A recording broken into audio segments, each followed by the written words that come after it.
more than 25 years, we've been studying influence. We got in the trenches to do research. We went into 50 organizations to do change projects, culture change projects. We surveyed, we observed, we tested, and we had wonderful data to prove success. A number of years ago, we said, how's the rest of the world doing this? So we went and found the influence masters, people who aimed at persistent, profound, resistant problems and had made a change and had hard data to prove it. And we're going to share some of those ideas. But during that process, we also found people who hadn't made a change, who had tried to make a change and repeatedly failed. So if you're like most people, you face several challenges that have you stumped. We've run across them all over the world. Let me tell you a couple personal stories. Have you ever been to a big utility where they're making electricity? I mean, they have a big fence around it, maybe 50 or 100 acres. They have equipment here, and they have a guard tower. I was going to one of them, and I went into this gate, and they're checking everything, and these guys have guns. And finally, the plant manager drives up in his truck, and I say, how you doing? And we're going. And so I get in the truck, and we're driving down. I'm asking all of these technical questions. Then after a few minutes, I ask a really naive question. I say, how many people work here? And he said, about half. Now, it's not so much the response, it's how he made the response. I've seen this time and time again, that tone of voice, that look, that, oh, about half. Another one. I went to the orthopedic office. Now, I've broken over 25 bones, never more than 3 at a time. I know some orthopedic surgeons too well. I go into this particular office, and I go to the high counter, and with no sound and with no eye contact, a little piece of paper slips up and it says sign in. So I sign in. While I'm signing in, I'm looking around. No eye contact, head down, no greeting, and then there's 5 or 6 other people. No eye contact, no smiles, no interaction, you know, and you just go, because this is the coldest place on earth. Finally, someone says, Mr. Switzler? And I go in and I meet this doctor, and I know this doctor really well, and I say, you know, there seems to be a disconnect here. You have wonderful bedside manner, and yet your front office is cold. And he said, I know. I mean, I've just seen that tone of voice so often. Here's a manufacturing site. If you haven't been into a manufacturing building, an assembly plant of some sort, it's just astounding. They have robotics, and people are just so efficient. I mean, it's like taking a car. It's like taking 2 of you and saying, see that car over there? See all those pieces of parts over there? During your 8-hour shift, we want you to make 2 of those cars. I mean, it would be almost impossible. They're so efficient. And yet you still see, in the absence of being able to make change, you see that same response. Recently, someone said this to me. We never have time to do it right, but we always have time to do it over. You know? And just, we're not very good at influence, just around the world. So as we study these influence masters, we said, what can we learn? And we found that there is a powerful, robust, systematic, learnable approach to influence. The outcome of this is this. The most important capacity we possess is our ability to influence behavior in ourselves and with others. Now, there's lots of skills I could teach. I want to focus on this very first one, which is clarify measurable results. When you clarify measurable results, you have the best starting chance to get the rest of it right. Now, let me tell you the problem here. Our motivation and ability depend on having clear, compelling, measurable results. Too often the target is invisible, unfocused, or vague. We fail because we have not envisioned clear goals. A couple years ago, in a recent change initiative, we had done some interviews and some written comments on surveys, and someone wrote a comment that it just permeates among organizations. It said, it's hard to rally around smoke. You know, if goals are smoky, vaporous, you know, unsubstantial, it's really hard. And the influence masters we studied just are consistent and firm. You start with clear, measurable results. So, how do you do that? Don't waste a moment on how you change until you clarify what you want to change, why you want to change it, and when you want it. Now, what I'm going to share with you is just one high leverage big idea. There's so many things known about goal setting, SMART goal, clear goal, etc. What I want to share, some of it is common sense. It's really easy, but the one leverage point isn't so clear. So here's what we found as we went around and saw these influence masters. Clear goals ought to be specific and measurable. They ought to be what you really want, and they ought to be time-bound. Two of those are pretty simple. Don Berwick, who works with IHI, who created the 100,000 Lives campaign, when he started, he got a mantra. And this mantra said, "Some is not a number, soon is not a time." He said, how are we going to set our goals? And they said, well, how many relationships do we have? How many people die each year? And he set the goal of 100,000 lives saved, and he backed up and said we could do that in 18 months. So he's getting some is not a number, soon is not a time. But what's really missing? Let me give you a little case and then a more complex case to identify this. Here's the simple case. It's kind of a personal case. What if I said, goal, I want to lose some weight? And you would look at that and you would say, not specific and measurable, and I'd say, absolutely. So what if I said, I want to lose 26 pounds? And you'd say, well, is it doable? Is it specific? Yeah. What's missing? And someone would say, well, time's missing. So I want to lose 26 pounds by August. Is that specific and measurable, and is it time-bound? And we look at that and we say, yes. Everybody knows this, though. What we learn from the influence masters is what's missing. What's missing in this particular case is that's not what I really want.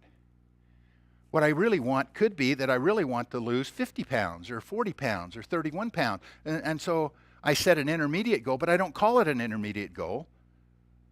But what I really want is to lose 26 pounds by August and keep it off for the rest of my life. That sustainability, that getting what you really want, finding the unique goals that you want, is what separates the influence masters from the rest of us. The goal we set helps determine our approach to the goal and how we influence it. So if I just say I want to lose 26 pounds by August, when we do, and we don't have the sustainability, that's why we get the yo-yo effect. That's why they never sustain. That's why we start over again and have flavor of the month. Let's do a more complex one. This is a true story. Here's a hospital that has 18 months of decreasing service quality scores. Now in a hospital, there's two kinds of quality scores. There's clinical quality, which says if they fix my knee, does it work? If they fix my kidney, does it work? That's clinical quality. Service quality is, do they treat me with care and dignity and respect while I'm there? Now everybody here has been in a hospital, either as a visitor, as a family member, as a patient, and you know that service quality makes such a difference. Not only, I think, on the healing afterwards, but the reputation of the hospital, how we feel about how that care was given.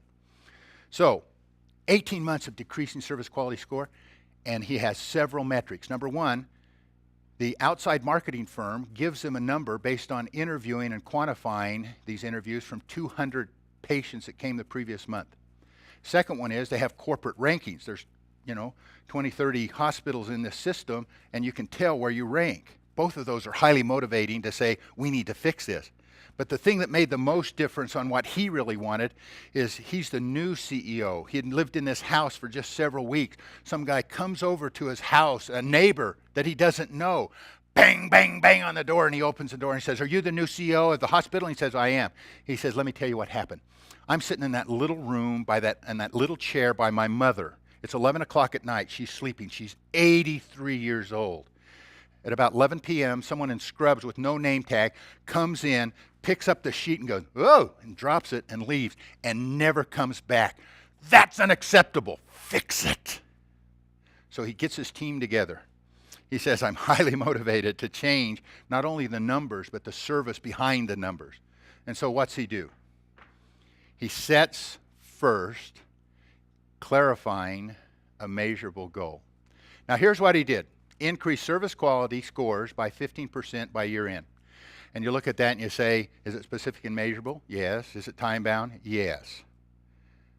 But if that's the only goal that this organization had set, there would have been yo-yoing. They would have fallen short. So they added the second huge component that separates the real influencers from the ones that say, I know.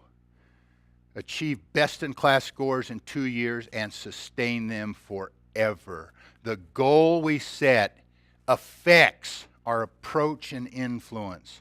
No yo-yos. That's an important point. Now, the second point I want to talk about is how do you get buy-in to these goals once you do this? So many times when we say, here's what we have, here's our goal, and we start working on it, and then we just use verbal persuasion.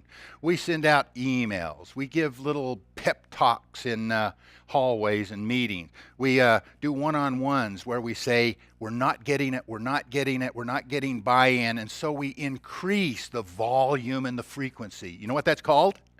Nagging, you know? And then we go to PowerPoint. Maybe PowerPoint will make a difference. And so we have big charts about how we are and where we're falling short and whatnot. And then that's not working. So what do? We increase the font size and the color. You know what that's called? PowerPoint nagging, you know? But it's just not working. How do you get buy-in? I want to tell a story that shows a method in the story. This CEO with the continuing decreasing service quality scores was a very bright fellow. He got his 400 managers together. And he said, we've had 2 groups figure out how we're going to change this. And I want to tell you a story so that we can get this work done. And he told a story about his neighbor knocking on his door. And he told a story about how he got 2 groups of nurses to go out and say, what are the best practices? And they came back and created an acronym of the 5 vital behaviors that the hospital needed to do. All 4,000 employees, habitually and voluntarily in the absence of supervision. SMILE is an acronym. SMILE, make eye contact, identify yourself, let people know what you're doing and why, and end every interaction by asking, is there anything else we can do? He told that story, not revealing the smile, but the point is he started over here. PowerPoint ends here. See, PowerPoint ends where the conclusion is, where you ended, so it doesn't carry people along with them, where a good story starts at the beginning and helps them see all of the pieces that leads to a certain conclusion. Continuing as a story. He said, when I grew up, my dad was in the military, and I had 3 brothers, and we traveled all over the world. And every 4th of July, my dad in full uniform, we in scout uniforms, and my mother in a scout leader uniform would take a little drum and a flag and go around to the back yard and do the Pledge of Allegiance. He said, ladies and gentlemen, I'd like to introduce my mother. And she came from the back in a scout uniform, and with her, the first VP in a scout uniform carrying a flag that said SMILE, and then 2 of them behind, and the one on the back hitting a little drum. And they came to the front, and the one posted the flag, and the other one sat down, and they said, let me tell you about SMILE, and let me tell you why it's important. I've had this problem and this problem. My husband passed away who did this. I have friends who've done this, and family members who've done that, and I've seen it where it hurt, where we were ignored and where things were delayed and where there was people who would come in and, what can I do for you? He said, and I've seen it the other way where people smiled. And then like Uncle Sam, she looked at him. And she said, our patients deserve it, and you can do it. And then she marched off to applause. Well, after that, they had a little picture of his mom looking like that, and they had SMILE on the side, and they practiced it in their team for 30 minutes. Do you think they achieved that goal? First month, the scores went this way. Then for 8 months in a row, it improved to where they got best in class for large hospitals. That's what influencers do. When setting goals, clarify what you really want. Don't settle. Don't satisfy. Don't just get the metrics in there. Get what you really want, including sustainability. And finally, help people get buy-in by helping them with stories to connect to the human consequences. So it's just not a head thing, but it's a head and heart thing. Then you're more likely to achieve the goals that you really want. I want to share a fortune cookie as we close here. I cracked this one open about a year ago. Every person is the architect of his or her own fortune. When you use influencer skills, when you really focus on what you want and clarifying those goals, you're likely to get it. Thanks.